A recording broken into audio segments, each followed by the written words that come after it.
তবে একই সাথে একটি জরুরি কথা মনে রাখতে হবে, যোগ্য নেতৃত্বের অর্থ শুধুমাত্র নেতা কিংবা নেতৃত্বের অর্থ শুধুমাত্র কোনো একটি রাজনৈতিক দলের পদ পদবি অর্জন কিংবা শুধু ভবিষ্যতে এমপি বা মন্ত্রী হয় নয়, বরং শিল্প, সাহিত্য, সংস্কৃতি, শিক্ষা, স্বাস্থ্য, কৃষি কিংবা ব্যবসা, প্রত্যেকটি সেক্টরেই দক্ষ নেতৃত্ব প্রয়োজন।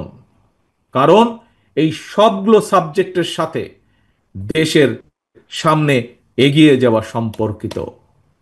তোমাদের নিজেদেরকে দক্ষ এবং যোগ্য হিসাবে গড়ে তুলতে হবে।